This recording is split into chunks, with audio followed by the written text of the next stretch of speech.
بسم اللہ الرحمن الرحیم۔ السلام علیکم۔ آج مجھے پریزنٹیشن کرنی ہے جہاد پر۔ سب سے پہلے تو میں یہ بتانا چاہوں گا کہ جہاد قرآن مجید میں یہ لفظ دو معنی مفاہیم میں استعمال ہوا ہے۔ اس کا ایک مطلب ہے اللہ کے راستے میں کوشش، سعی، جہد کرنا، جو اس کے اصل روٹ میں جو معنی ہے جد و جہد کرنا۔ اور اس کا ایک دوسرا مفہوم ہے اللہ کے راستے میں لڑنا، جس کے لیے قرآن مجید میں اصل لفظ قتال آیا ہے، قاتلوا فی سبیل اللہ۔ یہ جو پہلا اس کا مفہوم ہے، یعنی اللہ کے راستے میں اسٹرائیو کرنا، اسٹرگل کرنا،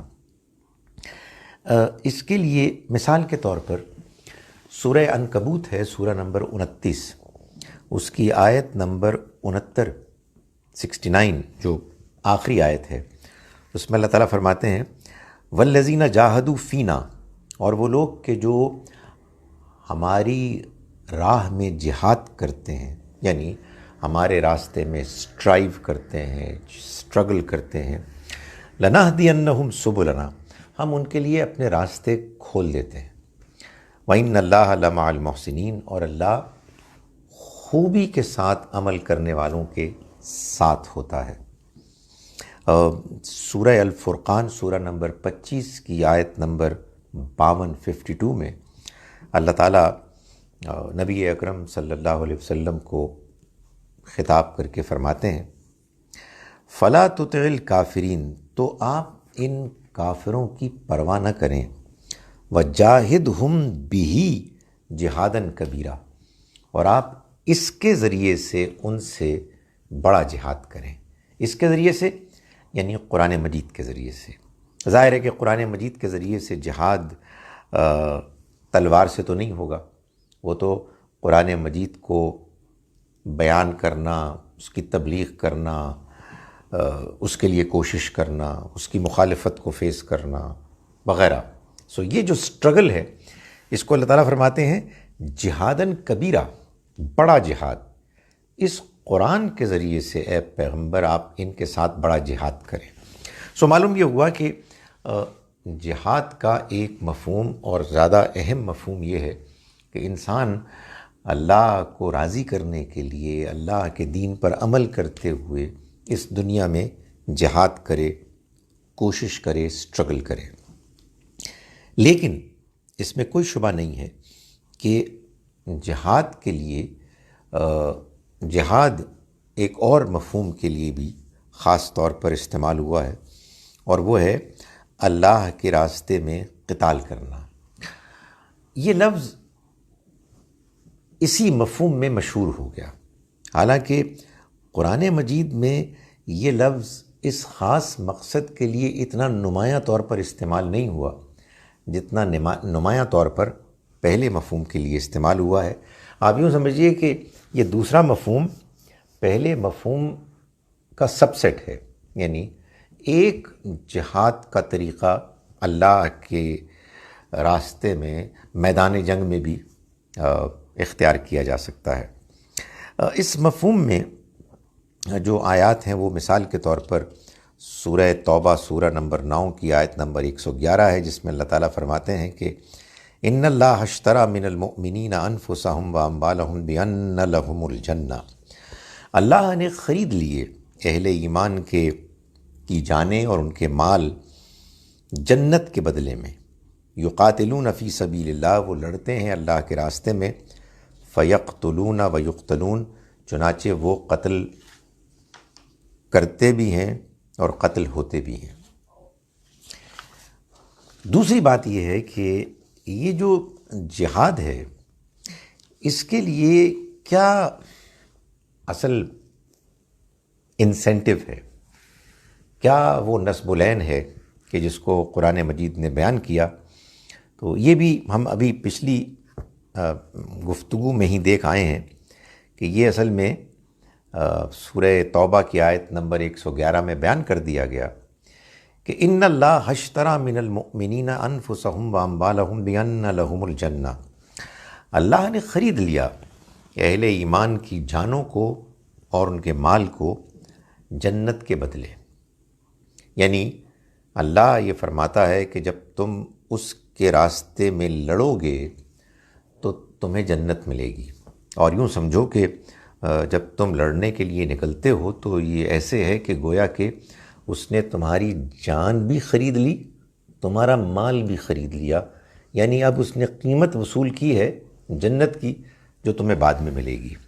فرمایا کہ یقاتلون فی سبیل اللہ، یہ لڑتے ہیں اللہ کے راستے میں، فیقتلون و یقتلون، تو یہ قتل کرتے بھی ہیں، قتل ہوتے بھی ہیں۔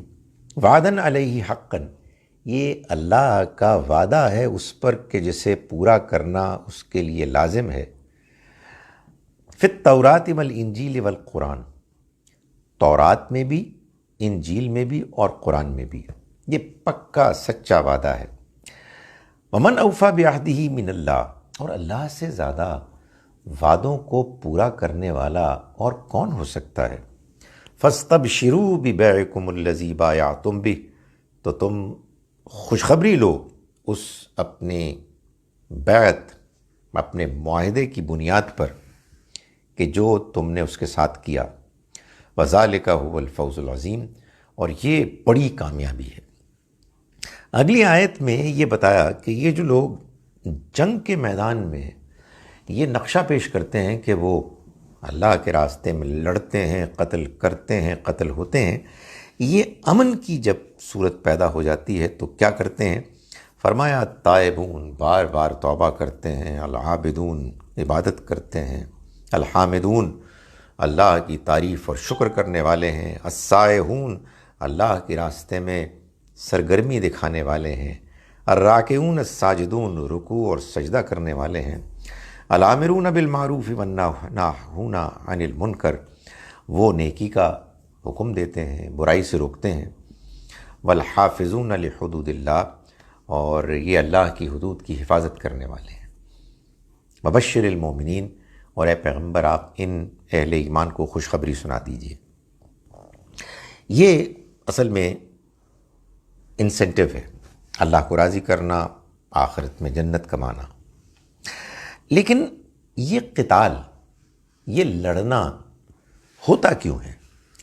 اس اللہ کے راستے میں لڑنے کی نوبت کیوں آتی ہے؟ معلوم ہوتا ہے کہ اس کی کئی وجوہات ہیں۔ ایک دفاع ہے، یعنی دشمن نے آپ پر حملہ کیا، آپ نے دفاع کیا۔ ایک یہ ہے کہ آپ نے دو مسلمان گروہوں کے درمیان صلح کرائی اور پھر کسی نے سرکشی کی تو اس سے لڑنا ہے، وہ بھی قتال ہوگا۔ تیسرا یہ کہ لوگ فتنہ برپا کر رہے ہیں، یعنی بعض لوگوں کو ان کے دین مذہب کی وجہ سے وہ ان کو ستا رہے ہیں اور ان کو پرسیکیوٹ کر رہے ہیں، جس کو قرآن نے کہا فتنہ۔ اس کے خاتمے کے لیے، اس کو کرش کرنے کے لیے بھی قتال کیا جانا چاہیے، یا اللہ نے اس کے لیے بھی راستہ کھولا ہوا ہے۔ اور چوتھی چیز ہے اتمام حجت کے بعد، جب اللہ کے کسی رسول کے پیغام کے پہنچا دینے کے بعد بات اتنی واضح ہو جاتی ہے کہ ان کی قوم کے لوگوں کے پاس انکار کی کوئی گنجائش باقی نہیں رہتی، اس کے باوجود وہ انکار کرتے ہیں، مخالفت کرتے ہیں، اللہ کے رسول اور ان کے ساتھیوں کو بستی سے نکلنے پر مجبور کر دیتے ہیں، اور اللہ کے رسول کے ساتھی اتنی بڑی تعداد میں ہوتے ہیں کہ اللہ کے فیصلے کے مطابق وہ عذاب کے جو وہ بھیجتا ہے قوموں پر اپنے رسولوں کے انکار کے نتیجے میں، وہ عذاب پھر ان رسول کے ساتھیوں کی تلواروں کے ذریعے سے آتا ہے۔ یہ 4 وجوہات ہیں جو قرآن مجید میں بیان ہوئی ہیں۔ سب سے پہلے دفاع کے لیے، یعنی کوئی حملہ آور ہوا ہے تو مسلمان اپنا دفاع کریں گے۔ سورہ بقرہ سورہ نمبر 2 کی آیت نمبر 190 میں فرمایا وَقَاتِلُوا فِي سَبِيلِ اللَّهِ الَّذِينَ يُقَاتِلُونَكُمْ، اور لڑو ان لوگوں سے کہ لڑو ان لوگوں سے اللہ کے راستے میں جو تم سے لڑتے ہیں، ولا تعتدوا، اور دیکھو حد سے آگے نہ بڑھو، یعنی حد سے آگے پھر بھی نہ بڑھو، ان اللہ لا يحب المعتدین، اللہ حد سے آگے بڑھنے والوں کو پسند نہیں کرتا۔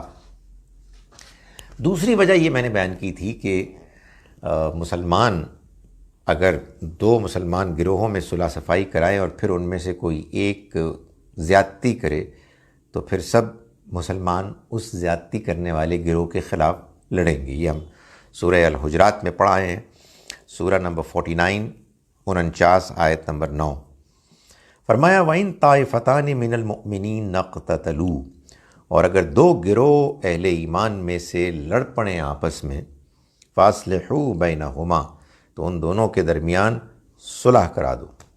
وَإِن بَغَتْ إِحْدَاهُمَا عَلَى الْأُخْرَى، پھر اگر ان میں سے کوئی ایک دوسرے کے خلاف زیادتی کرے، فَقَاتِلُوا، تو تم لڑو، الَّتِي تَبْغِي، اس گروہ کے خلاف کہ جس نے سرکشی کی، زیادتی کی، حَتَّى تَفِيءَ إِلَىٰ أَمْرِ اللَّهِ، یہاں تک کہ وہ اللہ کے فیصلے کی طرف لوٹ آئے۔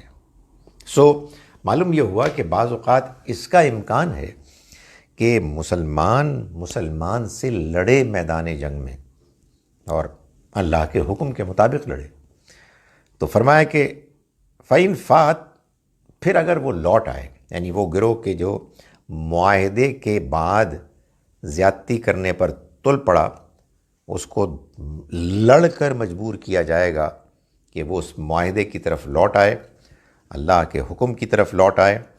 پھر جب وہ لوٹ آئے، فَأَصْلِحُوا بَيْنَهُمَا بِالْعَدْلِ، تو تم ان دونوں کے درمیان انصاف کے ساتھ صلح کرا لینا، وَأَقْسِطُوا، اور عدل کرنا، ان اللہ يحب المقسطین، اللہ انصاف کرنے والوں کو ہی پسند کرتا ہے۔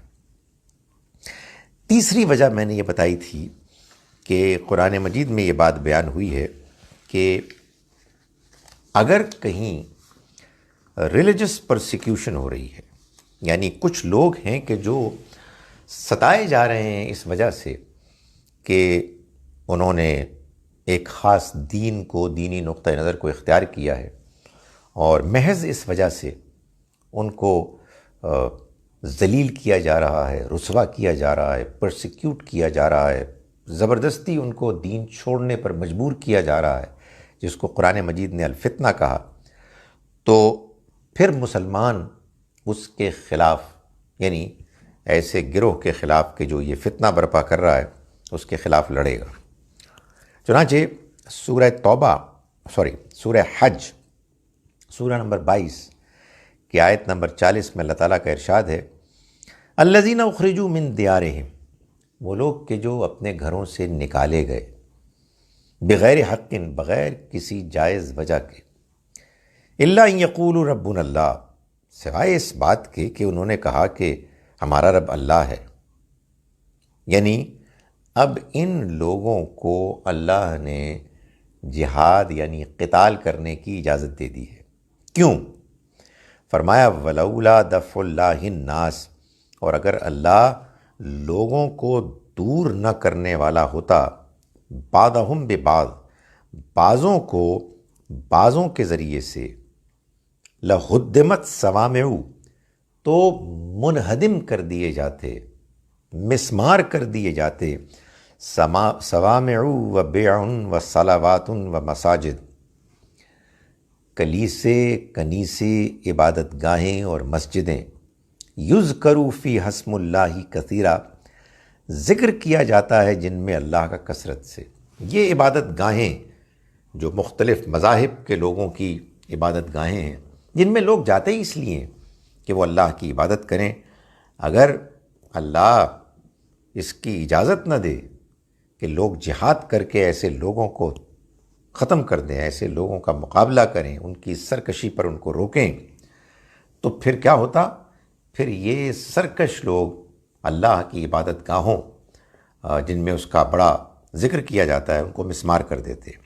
فرمایا وَلَيَنْصُرَنَّ اللَّهُ مَن يَنْصُرُهُ، اور لازماً اللہ مدد کرے گا ان کی کہ جو اس کی مدد کریں گے، ان اللہ لقوی عزیز، اللہ قوت والا ہے، زبردست ہے.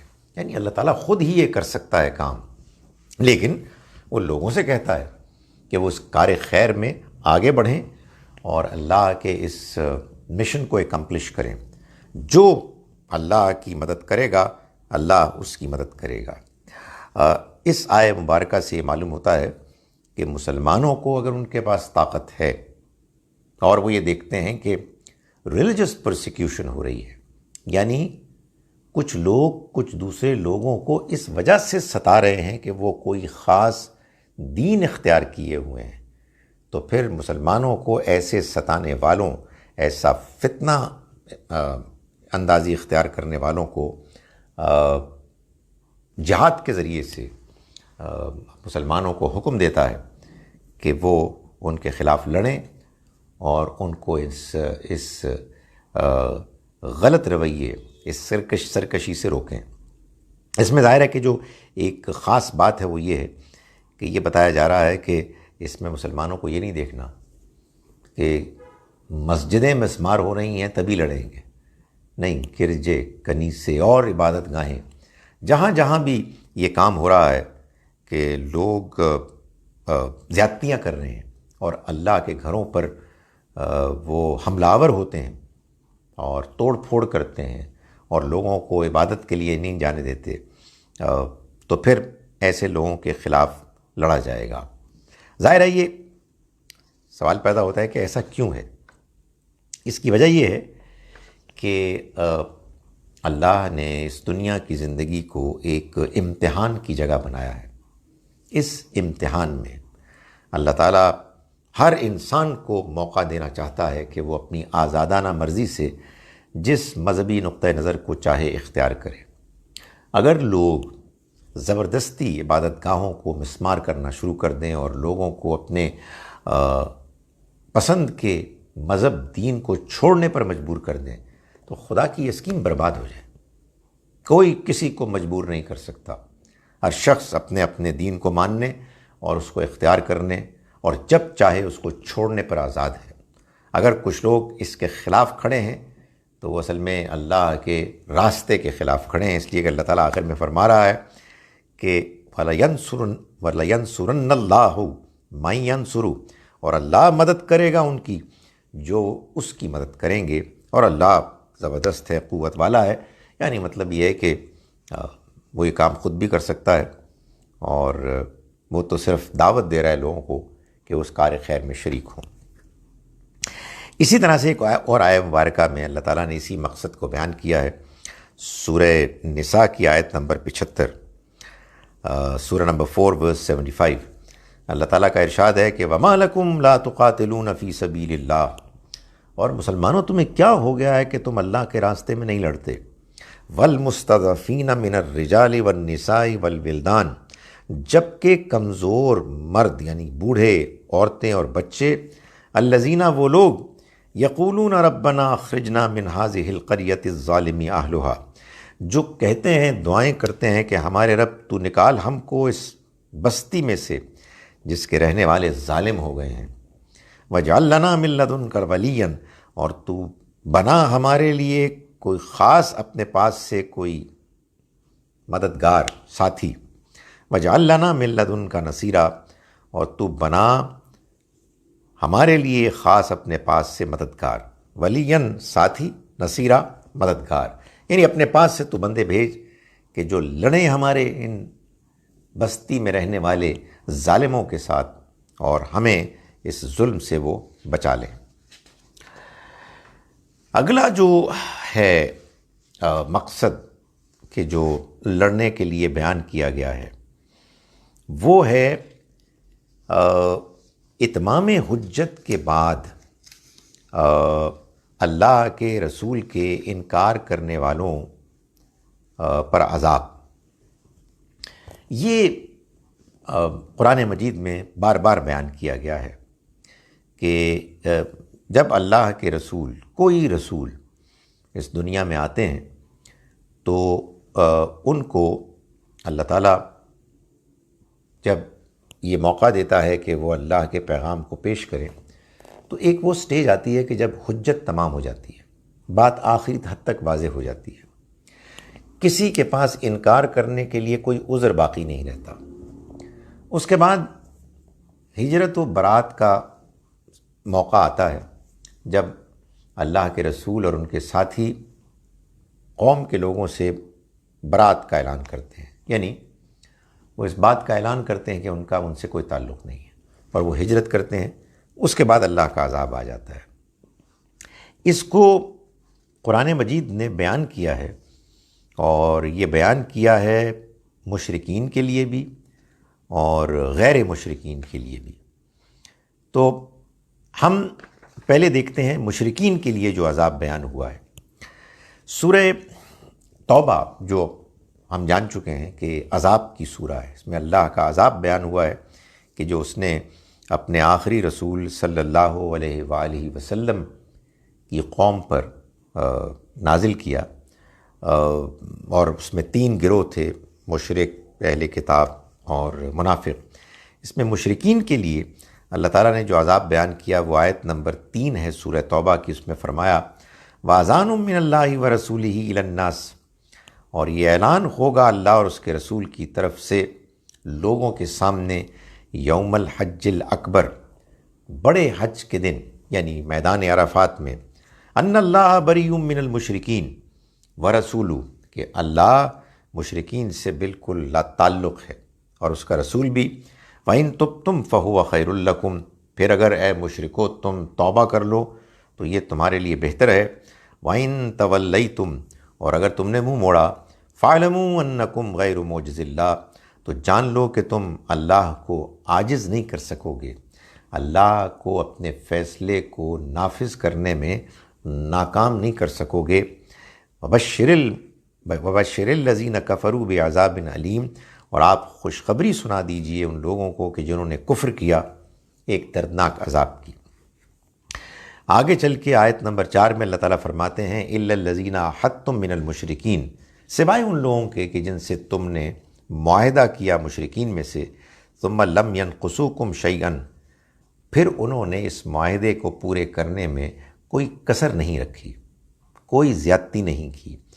وَلَمْ يُظَاهِرُوا عَلَيْكُمْ أَحَدًا، اور انہوں نے تمہارے خلاف کسی اور کی مدد نہیں کی۔ فَأَتِمُّوا إِلَيْهِمْ عَهْدَهُمْ، تو پھر ان کے معاملے میں عہد کو پورا کرو، اِلَى مُدَّتِهِمْ، اس کی مدت تک کے لیے۔ إِنَّ اللَّهَ يُحِبُّ الْمُتَّقِينَ، اللہ متقیوں کو پسند کرتا ہے، یعنی تم سے وہ یہ کہتا ہے کہ تم معاہدے کی مدت تک پھر ان کے ساتھ لڑائی نہ کرو۔ فَإِذَا انْسَلَخَ الْأَشْهُرُ الْحُرُمُ، پھر جب محترم مہینے گزر جائیں، یعنی اعلان ہو گیا میدان عرفات میں 9 ذوالحج کو، ذوالحج کا مہینہ گزر گیا، پھر محرم کا مہینہ گزر گیا، فَاقْتُلُوا الْمُشْرِكِينَ، تو قتل کرو تم ان مشرکوں کو، حَيْثُ وَجَدتُّمُوهُمْ، جہاں کہیں بھی تم ان کو پاؤ، وَخُذُوهُمْ وَاحْصُرُوهُمْ، تو تم ان کو پکڑو، ان کو گھیرے میں لو، وَاقْعُدُوا لَهُمْ كُلَّ مَرْصَدٍ، اور تم ان کی گھات میں ہر جگہ بیٹھ جاؤ۔ فَإِن تَابُوا وَأَقَامُوا الصَّلَاةَ وَآتَوُا الزَّكَاةَ، پھر اگر یہ توبہ کر لیں اور نماز کا اہتمام کریں اور زکوٰۃ ادا کریں، فَخَلُّوا سَبِيلَهُمْ، تو تم ان کا راستہ چھوڑ دو۔ إِنَّ اللَّهَ غَفُورٌ رَحِيمٌ، یقیناً اللہ تعالیٰ مغفرت کرنے والا، رحم کرنے والا ہے۔ جو لوگ مشرک نہیں تھے ان کے لیے اللہ تعالیٰ نے فرمایا قاتلوا الذین لا یؤمنون باللہ ولا بالیوم الآخر، لڑو تم ان لوگوں سے کہ جو نہ ایمان لاتے ہیں اللہ پر نہ آخرت کے دن پر، ولا یحرمون ما حرم اللہ ورسولہ، اور نہ ہی وہ حرام کرتے ہیں اس کو جو اللہ نے حرام کیا اور اس کے رسول نے، ولا یدینون دین الحق، اور نہ ہی وہ دین حق کو دین کے طور پر اختیار کرتے ہیں، من الذین اوتوا الکتاب، ان لوگوں میں سے کہ جو کتاب دیے گئے، حتیٰ یعطوا الجزیۃ عن ید، لڑو تم ان سے جب تک کہ وہ جزیہ نہ دے دیں اپنے ہاتھوں سے، وہم صاغرون، اور چھوٹے بن کر نہ رہیں، یعنی ان کو مارا تو نہیں جائے گا لازماً، لیکن بہرحال ان کو اس بات پر مجبور کیا جائے گا کہ وہ چھوٹے بن کر رہیں اور جزیہ دیں۔ اس میں بنیادی اصول کیا ہے؟ یعنی یہ جو قرآن مجید نے لڑنے کے لیے کہا ہے، اس میں کیا بات ہے جو اصل میں اصول ہے، اس کو بیان کیا ہے قرآن مجید نے سورہ مجادلہ، سورہ نمبر 58 کی آیت نمبر 20 اور 21 میں فرمایا کہ ان الذین یحادون اللہ ورسولہ، یقیناً وہ لوگ کہ جنہوں نے اللہ اور اس کے رسول کی مخالفت کی، اولئک فی الاذلین، یہ وہ لوگ ہیں کہ جو ذلیل ہو کر رہیں گے۔ کتب اللہ، اللہ نے لکھ دیا، لاغلبن انا ورسولی، کہ میں لازماً غالب آؤں گا، میں اور میرے رسول۔ ان اللہ قوی عزیز، اللہ قوت والا ہے، زبردست ہے۔ یعنی یہ اللہ کا اصول ہے کہ اللہ اور اس کے رسول غالب آئیں گے، اور یہ غلبہ دو صورتوں میں ہو سکتا ہے۔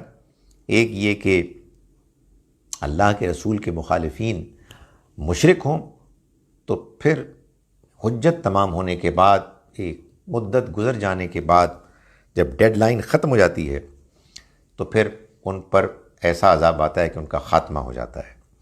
لیکن اگر وہ مشرک نہیں ہیں، اہل کتاب ہیں، تو ان کو لازماً قتل تو نہیں کیا جائے گا، لیکن بہرحال ان سے لڑا جائے گا اور مجبور کیا جائے گا کہ وہ جزیہ دیں اور چھوٹے بن کر رہیں، یعنی سیکنڈ ریٹ سٹیزنز بن کے رہیں۔ یہی چیز کہ جو اللہ نے اپنے رسول صلی اللہ علیہ وآلہ وسلم کے لیے طے کی ایک اصول کے طور پر، یہی آپ کے صحابہ ساتھیوں کے بارے میں بھی اصول اللہ تعالیٰ نے طے کیا۔ چنانچہ صحابہ کرام نے بھی حضور کے بعد، اس دنیا سے رخصت ہو جانے کے بعد، ان سلطنتوں سے قتال کیا کہ جن کو آپ نے خطوط لکھ دیے تھے۔ سو گویا کہ اللہ کے رسول نے براہ راست اتمام حجت کیا، بات کو پہنچایا جزیرہ نما عرب میں، اور آپ کے ساتھیوں نے وہ جہاد قتال کیا کہ جو اصل میں اللہ کا عذاب تھا۔ آپ کے دنیا سے رخصت ہو جانے کے بعد آپ کے ساتھیوں نے اس مشن کو جاری رکھا ان سلطنتوں کے حد تک کہ جن کے سربراہوں کو حضور نے اپنی زندگی ہی میں خطوط لکھ دیے تھے۔ چنانچہ قرآن مجید میں یہ بات دو جگہ بیان ہوئی ہے۔ سورہ بقرہ میں آیت نمبر 143 میں فرمایا وَكَذَلِكَ جَعَلْنَاكُمْ أُمَّةً وَسَطًا، اور اسی طرح سے ہم نے تم کو اے مسلمانوں ایک درمیان کی امت بنایا، لِتَكُونُوا شُهَدَاءَ عَلَى النَّاسِ، تاکہ تم ہو جاؤ لوگوں کے اوپر گواہ، وَيَكُونَ الرَّسُولُ عَلَيْكُمْ شَهِيدًا، اور رسول تم پر گواہ ہو جائے۔ اللہ کے رسول تمہارے سامنے اللہ کے دین کی گواہی دیں، اور جو لوگ انکار کریں ان کے اوپر پھر اس دنیا میں عذاب آئے۔ تم یہ گواہی دوسرے لوگوں کے سامنے، شہداء علی الناس، لوگوں کے سامنے گواہی دو۔ اور معلوم یہ ہوتا ہے کہ اسی سلسلے میں پھر یہ ہوا کہ جب بادشاہوں نے بات کو ماننے سے انکار کر دیا تو ان کے خلاف قتال کیا گیا۔ یہی بات ہے کہ جو سورہ توبہ کی آخری آیت میں بھی بیان ہوئی ہے، فرمایا جاہدوا فی سبیل اللہ حق جہادی، اے مسلمانوں تم اللہ کے راستے میں جہاد کرو جیسے کہ اس کے راستے میں جہاد کرنے کا حق ہے۔ هو اجتباکم، اس نے تم کو چن لیا ہے۔ وما جعل علیکم فی الدین من حرج، اور تمہارے لیے دین میں کوئی تنگی نہیں رکھی۔ ملت ابیکم ابراہیم، یہ تمہارے باپ ابراہیم کا دین ہے۔ ہوا سماکم المسلمین، اسی نے تمہارا نام مسلمان رکھا۔ من قبل وفی ھذا، پہلے بھی اور اس میں بھی، پچھلی کتابوں میں، پچھلے زمانوں میں، اور قرآن مجید میں بھی۔ کیوں؟ لیکون الرسول شہیداً علیکم، یعنی یہ جو اللہ نے چن لیا تمہیں، تمہارے لیے اس دین کو، اور اس میں کوئی تنگی نہیں رکھی، تو یہ اصل میں اللہ تعالیٰ کہہ رہا ہے کہ تم جہاد کرو اللہ کے راستے میں، اس لیے تاکہ رسول ہو جائیں گواہ تم پر، وَتَكُونُوا شُهَدَاءَ عَلَى النَّاسِ، اور تم گواہ بن جاؤ لوگوں پر۔ جو رسول نے گواہی تم پر دی، تم اسی گواہی کو، دین کی گواہی کو دوسرے انسانوں تک پہنچاؤ۔ اب آئیے اس بات کی طرف کہ یہ جو قتال ہے، یعنی اللہ کے راستے میں لڑنا ہے، یہ کن کن شکلوں میں ہوتا ہے، یہ تو میں نے بیان کر دیا۔ اب ہم دیکھتے ہیں کہ اس کی شرائط کیا ہے، کن شرائط کے پورا ہونے پر یہ قتال، یہ جنگ دشمنوں سے لڑی جا سکتی ہے۔ ان میں ایک شرط تو ہے کہ اسٹیٹ اتھارٹی ہونی چاہیے، کوئی حکمران ہوگا تو وہ جہاد قتال کر سکتا ہے، عام لوگ نہیں کر سکتے۔ یعنی جو عوام الناس میں سے کوئی اٹھ کر، جس کو کوئی اتھارٹی نہیں ہے حکمرانی کی، وہ جہاد قتال نہیں کر سکتا۔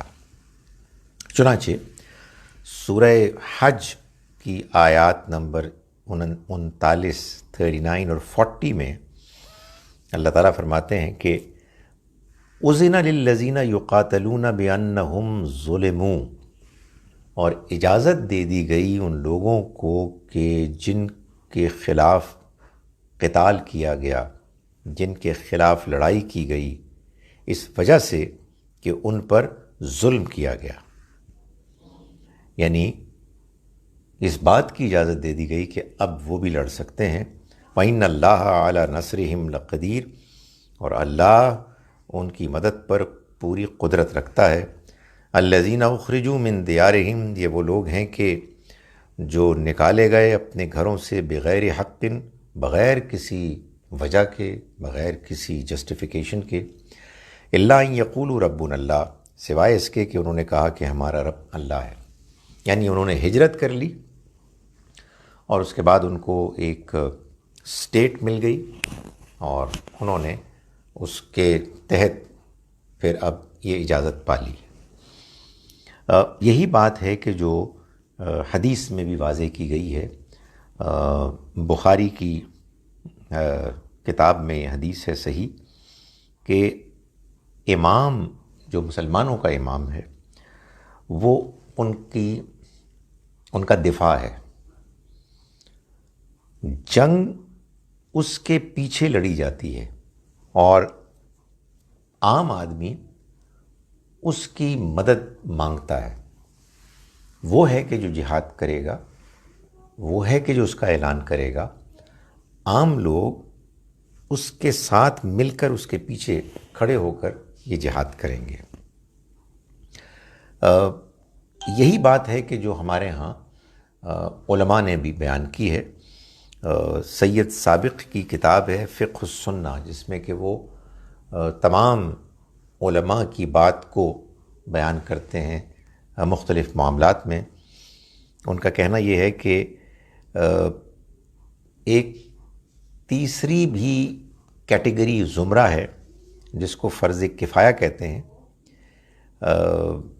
یہ وہ ہے کہ جو صرف اس وقت فرض لازم آتا ہے جب کوئی حکمران ہو، جیسے جہاد یا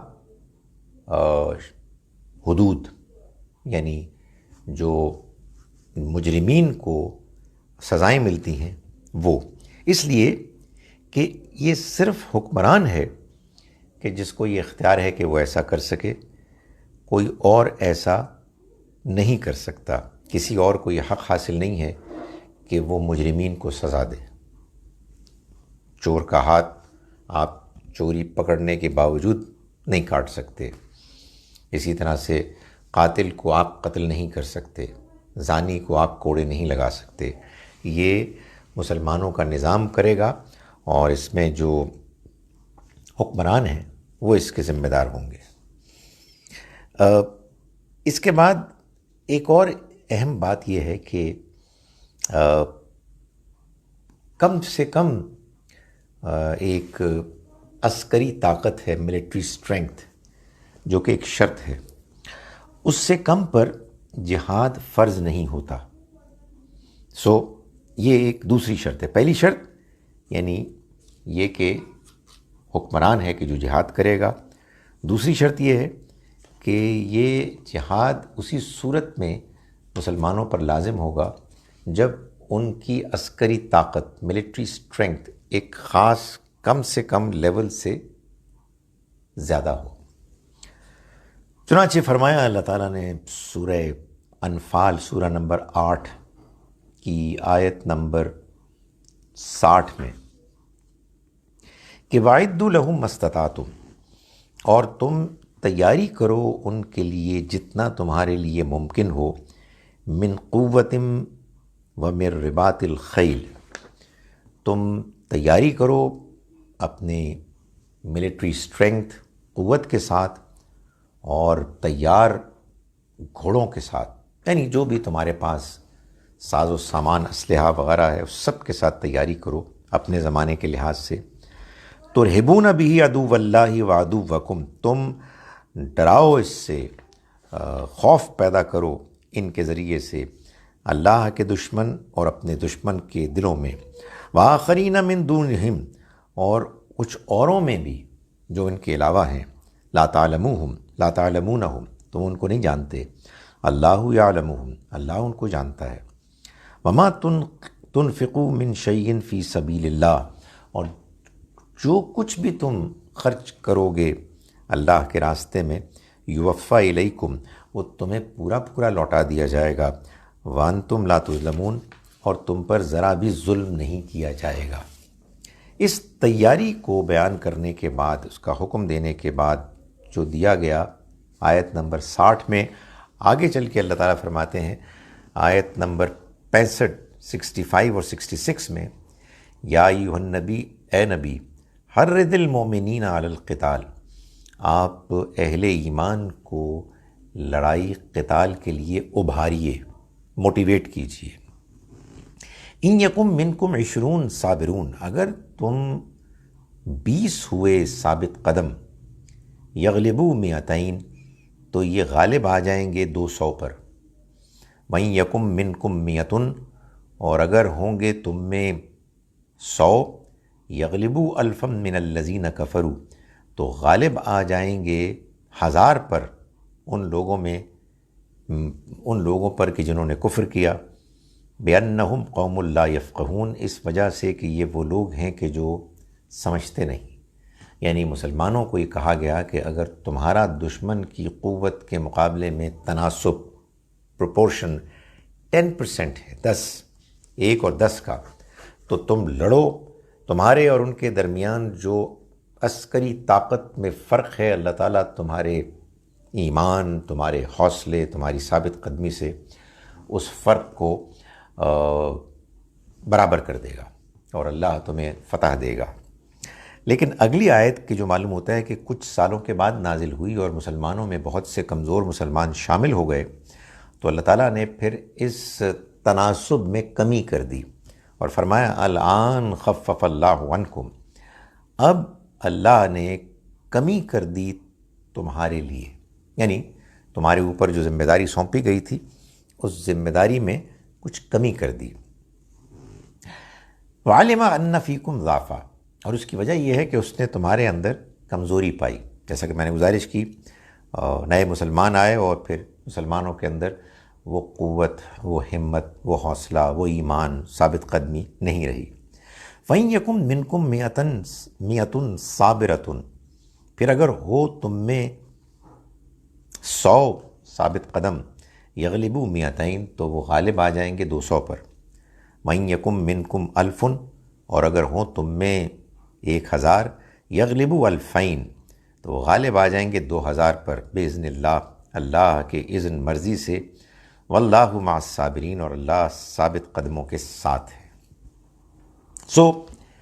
پہلی شرط حکمران، دوسری شرط کم سے کم ایک ملٹری اسٹرینگتھ، اور یہ جو دوسری آیت ہے ہمارے لیے اب یہی ہے، یعنی کون یہ کہہ سکتا ہے کہ ابھی نبی اکرم صلی اللہ علیہ وسلم خود موجود تھے، صحابہ کرام موجود تھے، اور تب 1 to 10، 1 اور 10 کے تناسب سے ہٹا کر 1 اور 2 کا تناسب ہو گیا، تو اب یہ تناسب بڑھ نہیں سکتا۔ یعنی ایسا نہیں ہے کہ ہم یہ دعویٰ کریں کہ ہمارا ایمان اور ہمارا حوصلہ اس حوصلے سے بلند ہے کہ جو اس زمانے میں تھا۔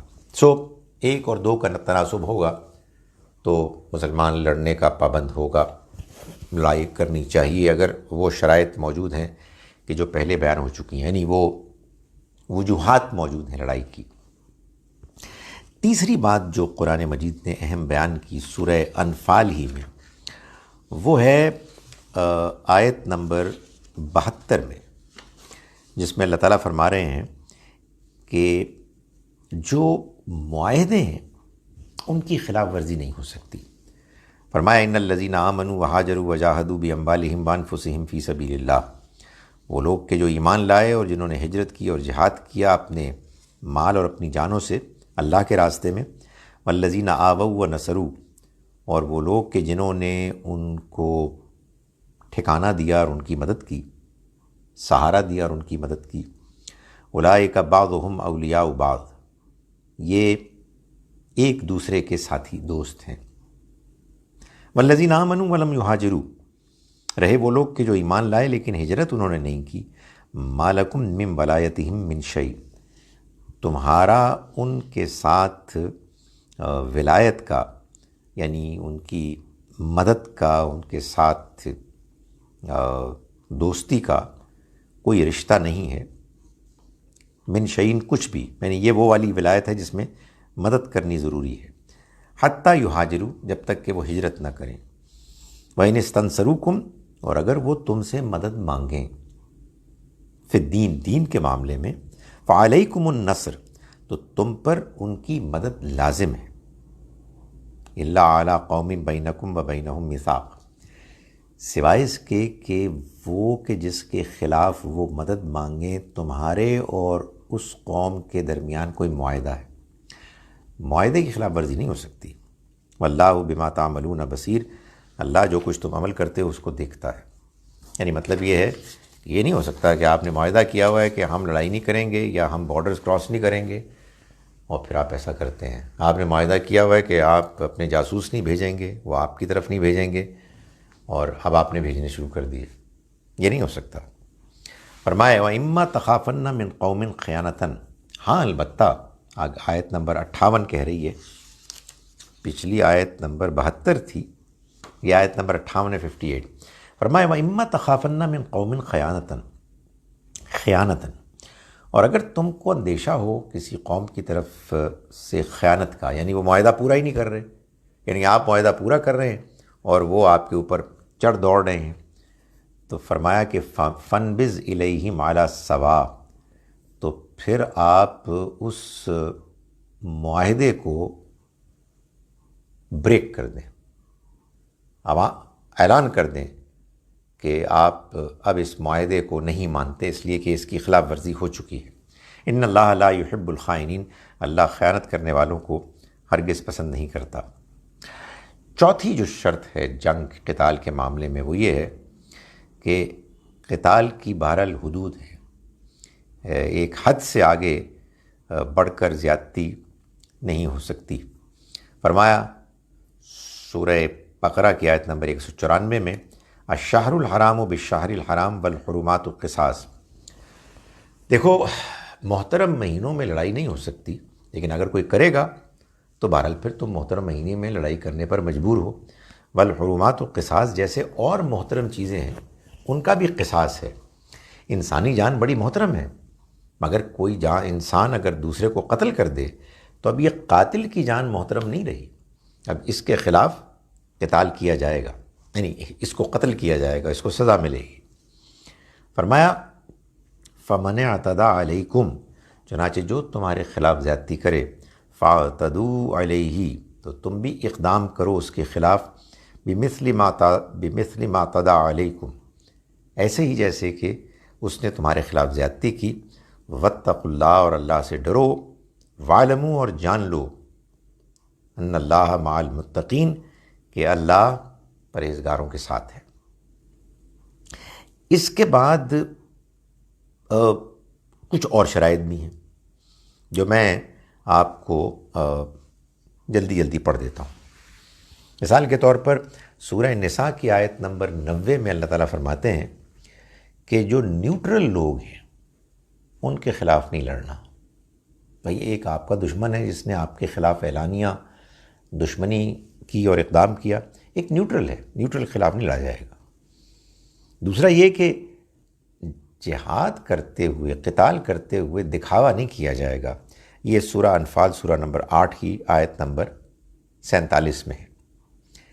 تیسرا یہ کہ بخاری میں یہ بات بیان کی گئی ہے، عورتوں کو نہیں مارا جائے گا، اور وہ لوگ کہ جو نان کمبیٹنٹس ہیں، جو میدان جنگ میں نہیں آئے، ان کو نہیں مارا جائے گا۔ یعنی آپ جن کو کہہ سکتے ہیں سویلینز کو، جو لڑنے کے لیے نہیں آئے، ان کو نہیں مارا جا سکتا۔ داؤد کی ایک حدیث ہے جس میں کہا گیا کہ دشمن کی جو پراپرٹی ہے، ان کے جو اثاثے ہیں، ان کو نہیں لوٹا جائے گا۔ داؤد ہی کی ایک اور حدیث میں ہے کہ دشمن اگر مر جائے، قتل ہو جائے، تو اس کی جسم کا مسئلہ نہیں کیا جائے گا، اس کی باڈی کو مسخ نہیں کیا جائے گا۔ داؤد ہی کی ایک اور حدیث میں یہ بیان کیا گیا ہے کہ لوگوں کے لیے ان کے راستے تنگ نہیں کیے جائیں گے۔ کوئی بھاگنا چاہتا ہے بھاگے، اس کو تنگ کر کے خراب نہیں کیا جائے گا، اور خاص طور پر جو عوام الناس ہیں ان کے لیے تو پیسج چھوڑنا چاہیے۔ ایک پانچویں بات جو اس سلسلے کی آخری بات ہے وہ یہ ہے کہ ایک ہے جہاد فی سبیل اللہ، اللہ کے راستے میں لڑنا، قتال۔ یہ بالکل اور چیز ہے، ہم نے دیکھا اس کے مقاصد ہیں، اس کی حدود ہیں، اس کی شرائط ہیں۔ اور ایک ہے ٹیررزم۔ ٹیررزم کی کوئی گنجائش اسلام میں نہیں ہے۔ اسلام ٹیررزم کو کنڈیم کرتا ہے۔ چنانچہ قرآن مجید نے یہ بیان کیا ہے کہ جس نے، یعنی سورہ مائدہ کی آیت نمبر 32 ہے کہ کتبنا علی بنی اسرائیل، ہم نے بنی اسرائیل کے لیے یہ بات لکھ دی کہ انہو من قتل نفسا بغیر نفس او فساد فی الارض، کہ جس نے کسی ایک انسان کو قتل کیا بغیر اس کے کہ اس نے کسی کو قتل کیا تھا یا زمین میں فساد مچایا تھا، فکانما قتل الناس جمیعا، تو یہ ایسے ہے جیسے کہ اس نے پوری انسانیت کو قتل کر دیا۔ ومن احیاها فکانما احیا الناس جمیعا، اور جس نے اس کو زندہ رکھا، یعنی اس کی جان بچائی، کسی انسان کی جان بچائی، تو گویا کہ اس نے پوری انسانیت کو بچا لیا۔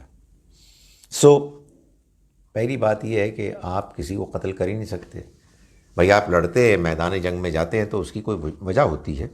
اللہ تعالیٰ نے بتا دیا کہ انسانی جان لینے کی دو ہی وجوہات ہو سکتی ہیں، ایک قتل، کسی نے قتل کیا ہے تو مسلمانوں کا نظام اس قاتل کو کیفر کردار پر پہنچانے کے لیے انویسٹیگیشن کر کے، ثبوت فراہم کر کے اس کو موت کی سزا دے سکتا ہے۔ دوسری ہے، اس شخص کو بھی موت کی سزا مل سکتی ہے، یا اس گروہ کو جو زمین میں فساد مچائے۔ چنانچہ اگلا جو نقطہ ہے وہ یہی ہے کہ زمین میں فساد مچانے کی سزا تو بہرحال قتل ہو سکتی ہے، جیسے کہ آیت نمبر 33 میں، وہ آیت نمبر 32 تھی سورہ مائدہ کی، یہ آیت نمبر 33 ہے۔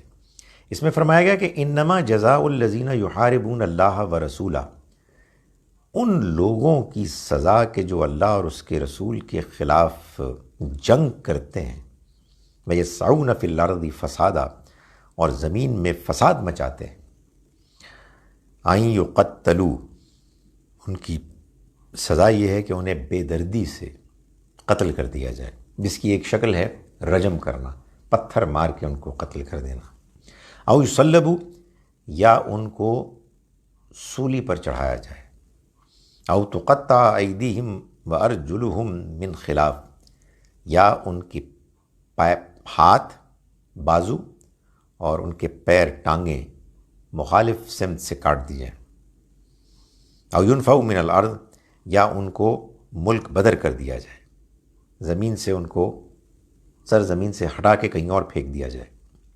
ذَلِكَ لَهُمْ خِزْيٌ فِي الدُّنْيَا، یہ ان کے لیے دنیا کی رسوائی ہے، وَلَهُمْ فِي الْآخِرَةِ عَذَابٌ عَظِيمٌ، اور ان کے لیے آخرت میں بڑا عذاب ہوگا۔ یعنی یا کسی نے قتل کیا ہے تو قاتل کو قتل کیا جا سکتا ہے، یا کسی نے زمین میں فساد مچایا ہے تو اس کو بھی قتل کیا جا سکتا ہے۔ یعنی جو شرائط، جو سزائیں بیان کی گئی ہیں ان میں قتل کی سزا بے دردی سے قتل کرنا بھی شامل ہے، سولی پر چڑھانا بھی شامل ہے۔ زمین میں فساد کیا ہوتا ہے؟ زمین میں فساد یہ ہے کہ ایک تو عام جرم ہوتا ہے، قتل ہے، زنا ہے، چوری ہے، یہ بڑے بڑے جرم ہیں، بڑے بڑے گناہ ہیں، لیکن بہرحال اس سے ایک محدود برائی ہے کہ جو جنم لیتی ہے، ان سب کی سزائیں ہیں۔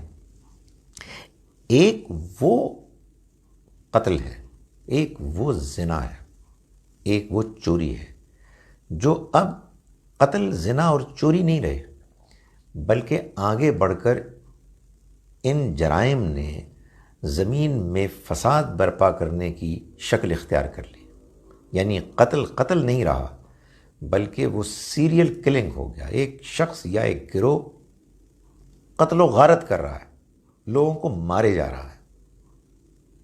زنا نہیں رہا، بلکہ ریپ ہو گیا، اور زنا کاری کو عام کرنے کی ایک مہم شروع ہو گئی۔ ان دونوں میں بڑا فرق ہے۔ چوری نہیں رہی چھپ چھپا کے، بلکہ ڈکیتی بن گئی، لوگ دن دہاڑے لوگوں کو لوٹنے کے لیے آنے شروع ہو جائیں۔